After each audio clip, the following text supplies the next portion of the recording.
বিস্ময়ে মোড়া, রহস্যে ঘেরা আমাদের এই পৃথিবী। সীমাহীন মহাশূন্য থেকে মহাসাগরের অতল গহ্বর, প্রকৃতির পরতে পরতে লুকিয়ে আছে জ্ঞানের অফুরন্ত ভাণ্ডার।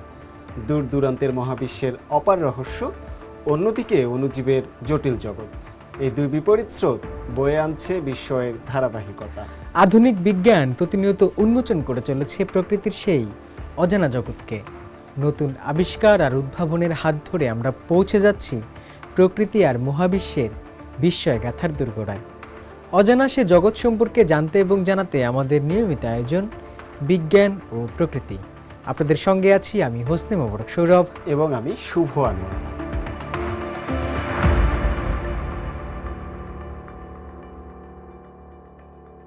দর্শক, শুরুতেই বিজ্ঞান ও প্রযুক্তি।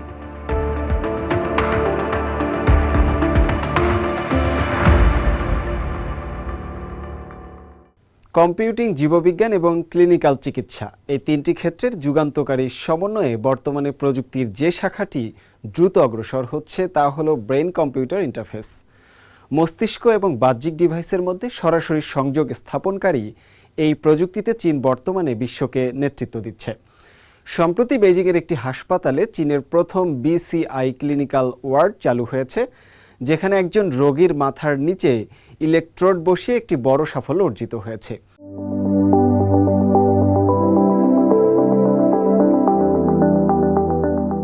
চীনের প্রযুক্তিগত উন্নয়ন কেবল বৈদ্যুতিক গাড়ি, যন্ত্রপাতি কিংবা রোবটের মাঝেই সীমাবদ্ধ নেই। মানুষের মস্তিষ্ক সংক্রান্ত প্রযুক্তি বা ব্রেইন কম্পিউটার ইন্টারফেস তথা BCI-তেও এখন চীন বিশ্বে নেতৃত্ব দিচ্ছে। মেশিনের মধ্যে মস্তিষ্কের তথ্য আদান প্রদানের এই প্রযুক্তি এখন চীনের উচ্চ প্রযুক্তির শিল্প উন্নয়নের কৌশলগত অংশ। আর তাই 2027 সালের মধ্যে BCI শিল্পে বড় ধরনের সাফল্য অর্জনের রোডম্যাপও প্রকাশ করেছে দেশটি।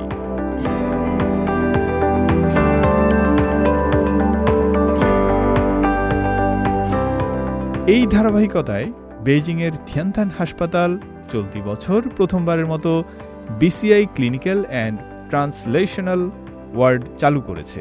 সেখানে BCI প্রযুক্তিতে 50 বছর বয়সী এক রোগীর সফল চিকিৎসা সম্পন্ন হয়েছে সম্প্রতি। 2 বছর আগে ব্রেইন হ্যামারেজে আক্রান্ত হয়ে যার শরীরের বাম পাশ প্যারালাইজড হয়ে গিয়েছিল। গত জুনে ওই রোগীর মস্তিষ্কে বেইনাও 1 নামের একটি নমনীয় ইলেকট্রোড প্রতিস্থাপন করা হয়। চীনের ইনস্টিটিউট ফর ব্রেইন রিসার্চ এবং নিউ সাইবার নিউরোটেক প্রতিষ্ঠানের যৌথভাবে তৈরি সিস্টেমটি একটি সেমি ইনভেসিভ সম্পূর্ণ ইমপ্ল্যান্টেবল ওয়্যারলেস BCI।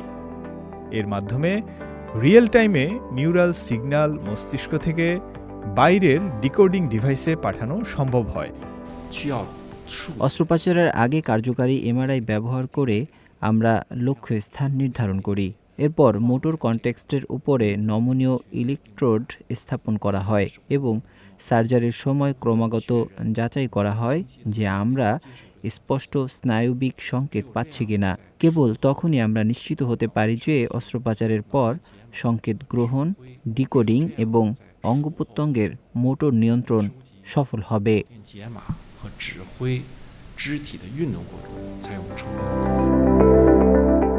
অস্ত্রোপচারের পর বিশেষ প্রশিক্ষণ প্রক্রিয়ায় রোগীর নিউরাল সিগন্যাল অ্যালগরিদমের মাধ্যমে বাইরের ডিভাইস নিয়ন্ত্রণে ব্যবহার করা হয়, যা রোগীর পুনর্বাসনে বেশ কাজে আসে। কয়েক মাসের মধ্যেই ওই রোগী তার হাত বেশ ভালোভাবেই নড়াচড়া করতে পেরেছে। BCI কোনো সাধারণ ক্লিনিক্যাল কাজ নয়, কারণ এতে কম্পিউটিং, বায়োসায়েন্স ও ক্লিনিক্যাল প্র্যাকটিস সবই জড়িত। আমরা China institute for brain research এবং বিভিন্ন চিপ কোম্পানির সঙ্গে কাজ করি। এই বিশেষ ওয়ার্ড প্রতিষ্ঠার মাধ্যমে বেইজিং থিয়ানথান হাসপাতাল এমন একটি প্ল্যাটফর্ম গড়ে তুলেছে যা প্রযুক্তি, কম্পিউটিং, ইলেকট্রোফিজিওলজি ও ক্লিনিক্যাল ইমেজিংয়ের দক্ষতাকে একত্রিত করেছে। এতে করে BCI ক্লিনিক্যাল ট্রায়ালের সবকিছু বলা যায় একটি চেইনে সংযুক্ত হয়েছে।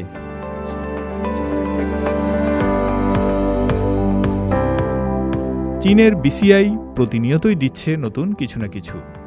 সন্দেহ নেই যে চীনের এই প্রযুক্তির হাত ধরেই বিশ্বের স্বাস্থ্য খাতে ঘটতে চলেছে বৈপ্লবিক পরিবর্তন। ফয়সাল আব্দুল্লাহ, সিএমজি বাংলা।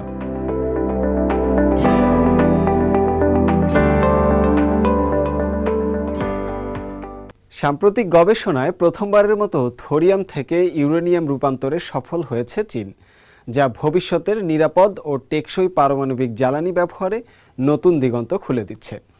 নতুন নকশার কারণে থোরিয়াম মল্টেন সল্ট রিঅ্যাক্টর প্রকল্পের নিরাপত্তাও বেড়েছে। বিস্তারিত থাকছে প্রতিবেদনে।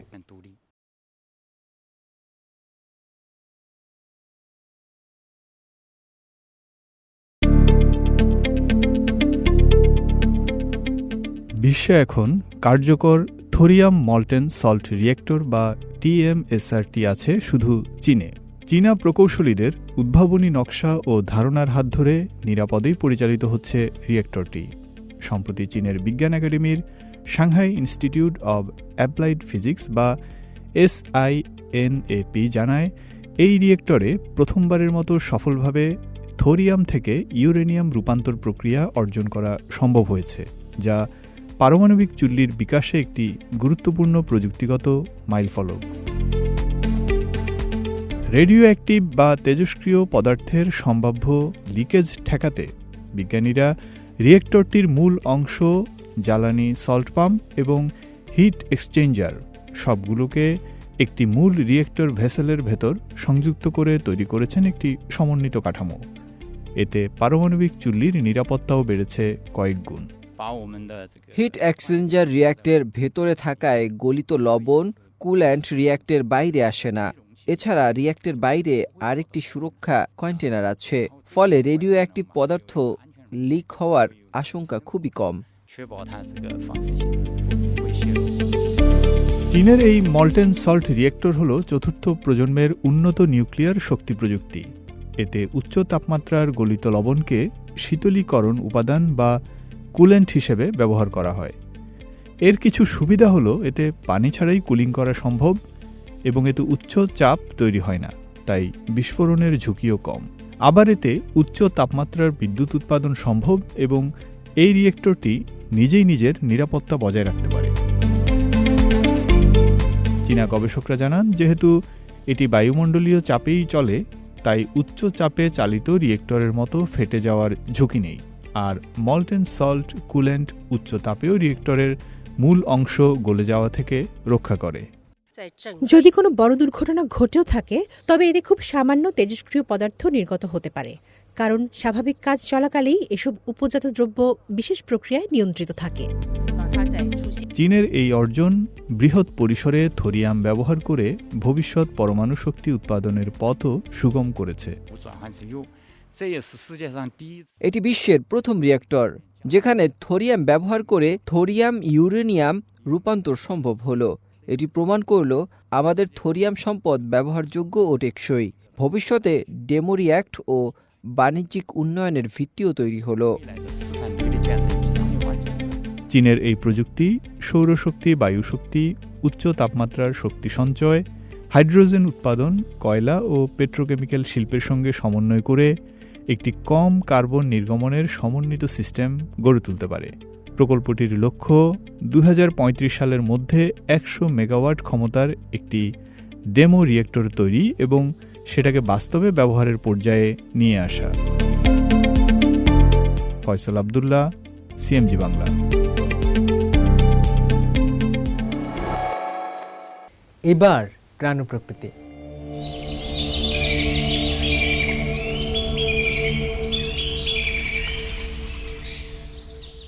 দক্ষিণ সিনচিয়াং বহুদিন ধরে পানির ঘাটতি ও বন্যা, এই দুই বিপরীত চ্যালেঞ্জের মুখোমুখি হয়ে আসছে।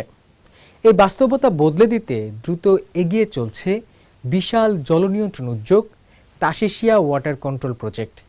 এই প্রকল্প বাস্তবায়িত হলে শুধু দীর্ঘদিনের পানি সংকটই দূর হবে না, বরং বন্যা নিয়ন্ত্রণ, সেচ ব্যবস্থার উন্নয়ন থেকে শুরু করে বিদ্যুৎ উৎপাদন সব ক্ষেত্রেই এটি গুরুত্বপূর্ণ ভূমিকা রাখবে।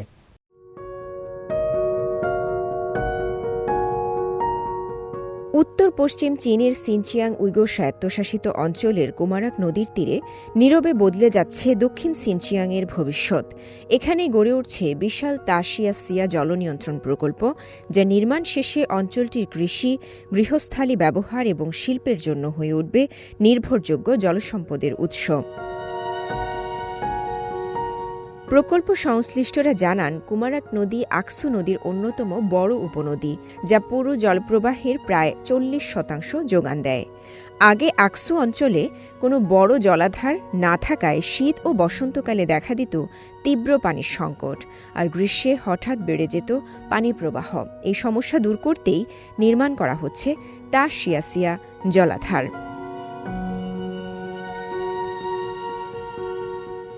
অসাধারণ ভৌগোলিক বৈশিষ্ট্যের ভিত্তিতে বেছে নেওয়া হয়েছে এই স্থানের গভীর ভি আকৃতির উপত্যকা। এই প্রকল্পের সবচেয়ে বড় পরিচয় 247 মিটার উচ্চতার বাঁধ, যা 80 তলা ভবনের সমান, এবং এটি বিশ্বের সর্বোচ্চ কনক্রিট ফেসড সেন্ট গ্রেভাল ড্যাম। 2025 সালের শেষ দিকেই জলাধারে পানি ধারণ শুরু হবে বলে আশা করছেন সংশ্লিষ্টরা। সংশ্লিষ্ট সূত্র থেকে আরও জানা যায়, 2026 সালের জুনে চালু হবে প্রথম বিদ্যুৎ উৎপাদন ইউনিট, আর বছরের শেষে পুরো প্রকল্পই সম্পূর্ণরূপে চালু হবে। তবে জলাধারে থাকবে 1.18 বিলিয়ন ঘনমিটার পানি, যা প্রায় 6টি থিয়ানচি লেকের সমান। এ থেকে বছরে প্রায় 38 কোটি কিলোওয়াট ঘণ্টা বিদ্যুৎ উৎপাদিত হবে, যা দক্ষিণ সিনচিয়াংয়ের গ্রিডকে সরবরাহ করবে স্থিতিশীল শক্তি। কুমারাক নদীর উজানে রয়েছে একটি বৃহৎ হিমবাহ গঠিত হ্রদ, যা প্রতি বছর জুলাই আগস্টে ফেটে গিয়ে আকস্মিক বন্যা তৈরি করে। এই পানি মাত্র 10 ঘন্টার মধ্যে তাশিয়াসিয়া এলাকায় পৌঁছে যায়। নতুন জলাধার চালু হলে এমন আকস্মিক বন্যা নিয়ন্ত্রণ করা সম্ভব হবে, ফলে নিরাপদ থাকবে পুরো নিম্নাঞ্চলের নদীপথ।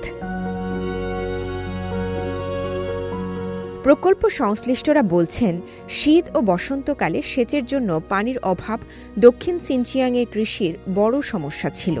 তাশিয়াসিয়া জলাধার এই অভাব পূরণ করবে, বিশেষ করে আকসু অঞ্চলের কৃষি সেচে মিলবে স্থায়ী সরবরাহ। সম্পূর্ণ চালু হলে তাশিয়াসিয়া জল নিয়ন্ত্রণ প্রকল্প দক্ষিণ সিনচিয়াংয়ের পানি ব্যবস্থাপনা, কৃষি, বিদ্যুৎ এবং পরিবেশ রক্ষায় নিয়ে আসবে এক নতুন যুগ। বন্যা নিয়ন্ত্রণ থেকে শুরু করে টেকসই উন্নয়নের পথে এই প্রকল্পই হতে যাচ্ছে অঞ্চলের ভবিষ্যতের স্থিতিশীল ভিত্তি। চীনের ছিনলিং পর্বতমালায় বসন্তকাল সাধারণত গোল্ডেন স্নাব-নোজড বানর পরিবারে নতুন সদস্যের আগমনী বার্তা নিয়ে আসে। একটি স্ত্রী বানর প্রতি 2 বছর পর পর মাত্র একটি বাচ্চা জন্ম দিতে পারে। ফলে এই নবজাতকটি সবার ভালোবাসা ও যত্নের কেন্দ্রবিন্দুতে পরিণত হয়। ধূসর সাদা লোমের এই বাচ্চাটি জন্মের পরপরই পরিবারের সদস্যদের কাছ থেকে উষ্ণ অভ্যর্থনা লাভ করে। শৈশবের প্রায় 19 থেকে 22 মাস পর্যন্ত বাচ্চাটি তার মায়ের কোলেই সবচেয়ে বেশি নিরাপত্তা ও উষ্ণতা অনুভব করে। গোল্ডেন স্নাব-নোজড বানরের জন্ম, তাদের শক্তিশালী পারিবারিক বন্ধন এবং যত্নের এই মনোমুগ্ধকর চিত্রায়নই ফুটিয়ে তোলা হয়েছে সিজিটিএনের বিশেষ ডকুমেন্টারি সিরিজ ছিনলিং পর্বতমালা এর প্রথম পর্ব দ্য ক্রেডলে।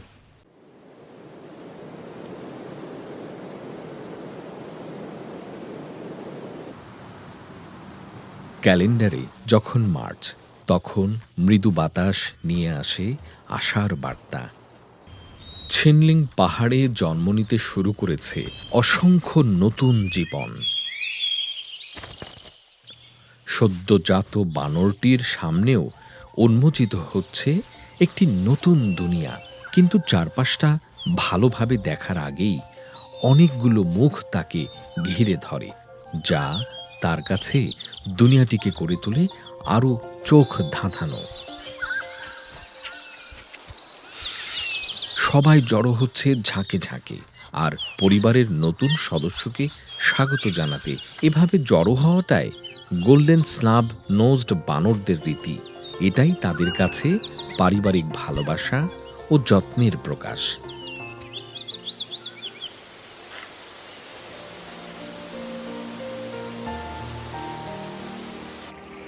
গোল্ডেন স্নাব-নোজড বানরের ক্ষেত্রে পূর্ণবয়স্ক স্ত্রী বানর প্রতি 2 বছর পর পর বাচ্চা জন্ম দেয়। গর্ভকালীন সময় থাকে প্রায় 6 মাস। একবারে জন্ম হয় একটি বাচ্চার।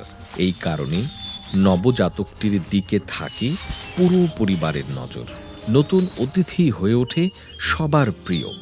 নবজাতকের ওজন 1 কেজির কম হলে দেখতে কিছুটা দুর্বল হয়। শরীর ধূসর সাদা চুলে ঢাকা থাকে। এই সময় এটিকে অন্যদের চেয়ে আলাদা দেখায়। তবে এই আলাদা রঙের কারণে পরিবারের ভালোবাসা কিন্তু কখনোই কমে যায় না। ভাই বোনেরা নবজাতকের প্রতি বেশ আগ্রহী থাকে।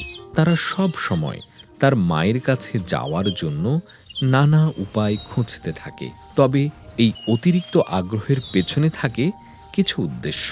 পৃথিবীতে নতুন, তাই ভাই বোনদের এত উৎসাহ ও কৌতূহল অনেক সময় নবজাতকের জন্য অসহনীয় হয়ে ওঠে।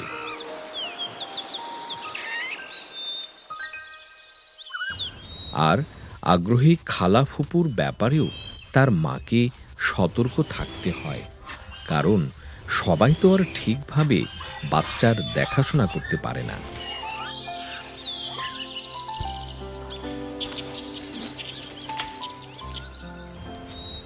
এই দলে একজন মায়ের মর্যাদা তার সন্তানের উপর নির্ভর করে।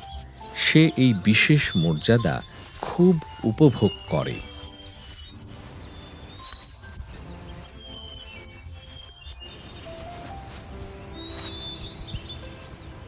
এই বানরদের পরিবারের অন্য সদস্যের তুলনায় প্রাপ্ত বয়স্ক পুরুষ সদস্যের অধিকার ও প্রভাব বেশি থাকে।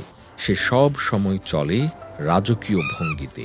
এমনকি যখন সে নিজের বাচ্চার সঙ্গে খেলে তখনও তার আচরণে দেখা যায় কর্তৃত্বপূর্ণ মনোভাব। গোল্ডেন স্নাব নোজড বানররা সাধারণ পারিবারিকভাবে জীবনযাপন করে।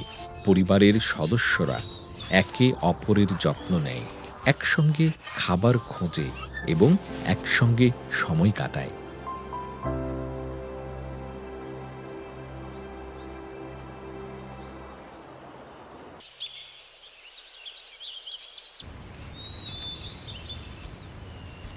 শৈশবে বাচ্চা বানর ডুবে থাকে ভালোবাসায়, কিন্তু দিন শেষে সে সত্যিকারের নিরাপত্তা ও উষ্ণতা অনুভব করে তার মায়ের কোলে। গোল্ডেন স্নাব নোজড বানরের দুধ পান করার সময়কাল প্রায় 19 থেকে 22 মাস পর্যন্ত। এই সময়কালে বাচ্চাটি বেশিরভাগ সময় মায়ের কোলেই কাটায়। বয়স 2 বছর পেরোলেই শেষ হয় দুধ পান পর্ব। ছিনলিং পর্বতমালায় বসন্তকালেও ঠান্ডা থাকে। হঠাৎ বৃষ্টিতে বানরের শরীর ঠান্ডা হয়ে যায়, যা বাচ্চার জীবনের জন্য হুমকি সৃষ্টি করে। উষ্ণ থাকার জন্য তাকে জড়িয়ে ধরা খুবই গুরুত্বপূর্ণ হয়ে ওঠে।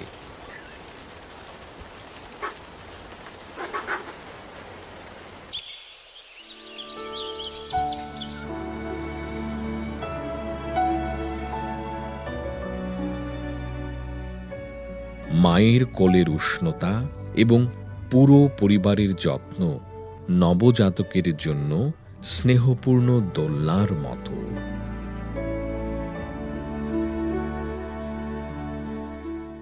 দর্শক সামনে অপেক্ষা করছে আরো বহু বিষয়, আরো না বলা কথা। আজকের মতো এটুকুই। আবারও ফিরে আসবো আগামী সপ্তাহে প্রাণ, প্রকৃতি আর বিজ্ঞানের নতুন আলো নিয়ে। সে পর্যন্ত সুস্থ থাকুন, ভালো থাকুন, ভালোবাসুন বিজ্ঞানকে, সঙ্গে থাকুন প্রকৃতির। ধন্যবাদ।